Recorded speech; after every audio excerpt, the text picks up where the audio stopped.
बिस्मिल्लाहिर्रहमानिर्रहीम। जी बेटा, symmetric matrix क्या होते हैं पहले हम ये सीखेंगे, उसके बाद इसकी क्वेश्चन करेंगे।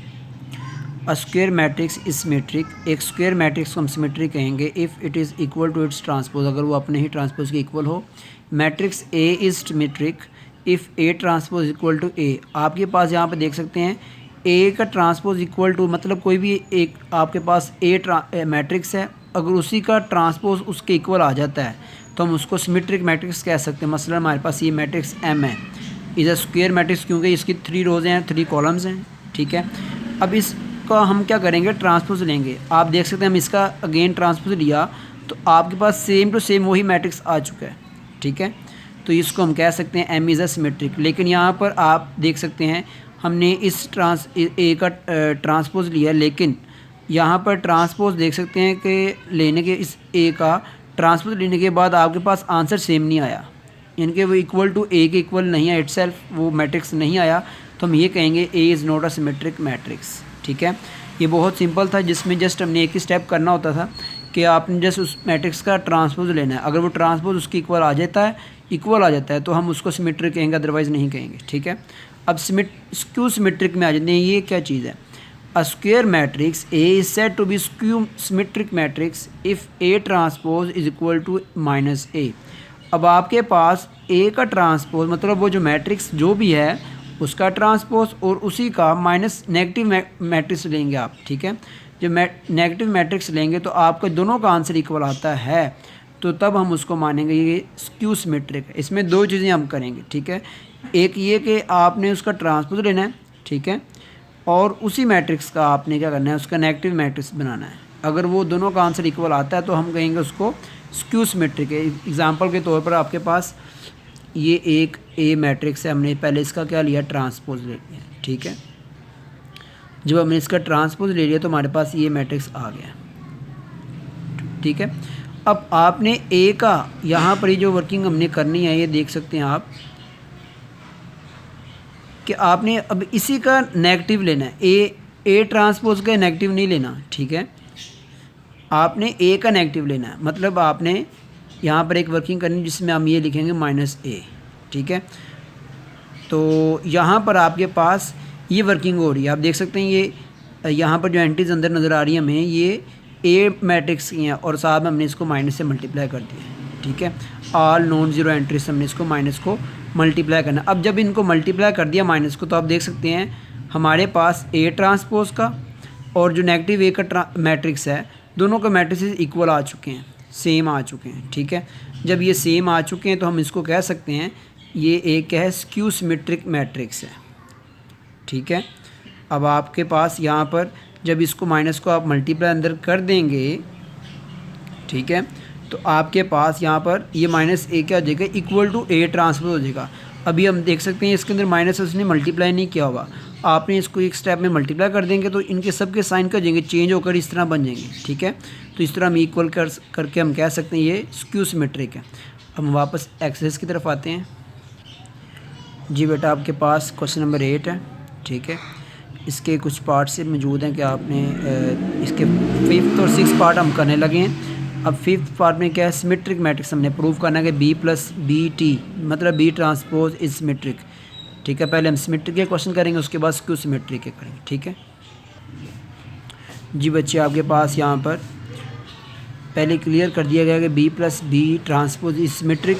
ये एक सिमेट्रिक है, तो जब सिमेट्रिक है तो हम ये कह सकते हैं कि इसका ट्रांसपोज भी इसके इक्वल होगा, क्योंकि अकॉर्डिंग टू सिमेट्रिक मैट्रिक्स कोई किसी भी मैट्रिक्स को हम सिमेट्रिक तभी कहते हैं जब उसका ट्रांसपोज उसके खुद के इक्वल आ जाए। तो हम ये कह सकते हैं कि B plus B transpose equal to इसके होल का फिर दोबारा ट्रांसपोज लेंगे तो आपका आंसर वही सेम आ जाएगा। ठीक है, और यही हमने प्रूफ करना है।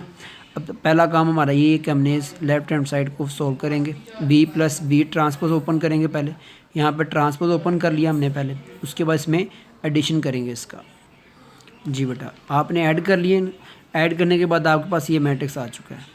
ठीक है, ये आपकी लेफ्ट साइड का आंसर। अब राइट हैंड साइड में हमारे पास ये मौजूद था, तो बी प्लस बी टी हमारे पास ये मैट्रिक्स है। ठीक है, अब उसका हमने क्या लेना है, ट्रांसपोज ले लेना है। तो आप देख सकते हैं हमने ट्रांसपोज ले लिया हुआ है उस मैट्रिक्स का। पहले हमने वो मैट्रिक्स फाइंड किया, ठीक है, और उसके बाद उसका ट्रांसपोज ले लिया। अगर वो ट्रांसपोज उसी के मैट्रिक्स से B plus B transpose equal आ जाता है, जो ओरिजिनल मैट्रिक्स हमारे पास मौजूद है ये, ठीक है। अगर इक्वल इसके आ जाता है तो हम तब मानेंगे ये सिमेट्रिक मैट्रिक्स। आप देख सकते हैं आपके पास ये लेफ़्ट साइड थी और ये हमारी राइट साइड है। राइट साइड का आंसर और लेफ़्ट साइड का आंसर सेम है बिल्कुल, ठीक है। तो हम लास्ट पे ये कह सकते हैं हमारे पास ये प्रूव होगी बात कि B plus B T is symmetric, ठीक है। रीज़न हमारे पास मौजूद है कि हमने इसको प्रूव कर दिया हुआ है, जो कि अकॉर्डिंग टू डेफिनेशन हमने ये कॉन्सेप्ट बनाया था। अब हम स्क्यू सिमेट्री की तरफ आते हैं। इसी का पार्ट 6 है, B minus B transpose skew symmetric. अब इसके लिए मैंने कॉन्सेप्ट क्या सीखा था कि इस मैट्रिक्स का नेगेटिव और इसी का ट्रांसपोज इक्वल आ जाए। जैसे हम यहाँ पर कह सकते हैं हमारे पास ये एक मैट्रिक्स है बी माइनस बी ट्रांसपोज, जो कि हम पहले फाइंड करेंगे, उसके बाद उसका नेगेटिव लेंगे और उसके बाद उसका ट्रांसपोज लेंगे। अगर वो इक्वल आते हैं तो तब हम मानेंगे ये क्या है, एक स्क्यू सिमेट्रिक है, ठीक है। इसमें दो चीज़ें याद रखनी है कि आप जो गिवन आपके पास मैट्रिक्स वो बी माइनस बी ट्रांसपोज की शक्ल में है, पहले इसको फाइंड करेंगे और उसका जो आंसर आएगा उसको मैंने नेगेटिव साइन से मल्टीप्लाई कर देना है, यानी कि उसका नेगेटिव मैट्रिक्स फाइंड करेंगे और उसके बाद राइट साइड जो हमारे पास मौजूद है उसके बाद इसी का हमने क्या करना है, B minus B transpose matrix का ट्रांसपोज लेंगे, ठीक है। अब लेफ़्ट साइड हमारे पास आप देख सकते हैं ये एज इट मैंने शो कर दिया, बी माइनस बी ट्रांसपोज पहले ओपन करेंगे, उसके बाद सब्ट्रैक्शन होगी। आपने देखा सब्ट्रैक्शन कर लिया हमने, ठीक है। उसके बाद जो हमारा आंसर आएगा इस मैट्रिक्स का, ठीक है, आपने उसको माइनस साइन से मल्टीप्लाई कर दिया है। तो यहाँ पर -1 था, अब यहाँ पे +1 हो गया। ये +1 था, ये -1 है। 0 क्योंकि हमारे पास न्यूट्रल वैल्यू में आता है तो इसलिए हम इसका कोई साइन नहीं लगाएंगे, ठीक है। तो आपके पास राइट हैंड साइड इसकी बी माइनस बी ट्रांसपोज का होल ट्रांसपोज, ठीक है। तो आपने इसी तरह पहले इनके मैट्रिसेस को शो करना है और जहाँ जहाँ ट्रांसपोज लिखना था हमने वहाँ लिख दिया हुआ है, ठीक है। अब पहला काम क्या होगा, इसका ट्रांसपोज ओपन करेंगे, ठीक है। उसके बाद सब्ट्रैक्शन होगी, जो फाइनल आंसर आएगा इस सब्ट्रैक्शन का एंड पर फिर आपने दोबारा क्या करना है, उसका ट्रांसपोज ले लेना है। जी बेटा, पहले हमने ट्रांसपोज ओपन कर लिया, अब देख सकते हैं हमने कि अब इसकी सब्ट्रैक्शन कर सकते हैं। जो सब्ट्रैक्शन हमने कर ली उसके बाद आपने उसका फाइनल ट्रांसपोज ले लेना है, ठीक है। अब इसका ट्रांसपोज जब ले लेंगे आपके पास लेफ़्ट साइड और राइट साइड का आंसर इक्वल आ चुका है, ठीक है। ये हमारी राइट साइड थी और ये हमारी लेफ़्ट साइड है, ठीक है। तो इक्वल है, तो जब इक्वल आ चुके तो हम ये कह सकते हैं prove that B minus B transpose is skew symmetric. ये आपके क्वेश्चन थे सिमेट्रिक वाले और स्क्यू सिमेट्रिक क्वेश्चन मैट्रिक्स के। जी, आपके पास इसके जो रिमेनिंग पार्ट्स हैं 1 2 3 4 तो एज इट आपके पास 5 और 6 की तरह के होंगे, क्योंकि इसमें जस्ट बी मैट्रिक्स इस्तेमाल हो रहा है, यहाँ पर ए आया है, ठीक है। बाकी वर्किंग सेम टू सेम वही है। 1 2 में आपने क्या करना है, जस्ट आपने ए प्लस बी फाइंड करेंगे और उसके बाद उसका ट्रांसपोज। यहाँ पर राइट साइड में दोनों का सेपरेट आपने ट्रांसपोज पहले फाइंड करना है, उसके बाद उनको ऐड कर लेना है, ठीक है बेटा। आपके पास यहाँ पर माइनस करेंगे, ये प्लस वाले और ये माइनस वाले, ठीक है जी। तो आपने बहुत केयरफुली आप काम करें, क्योंकि इसमें छोटी सी मिस्टेक आपके क्वेश्चन को रॉन्ग कर सकती है, ठीक है जी। ओके, अल्लाह हाफिज़।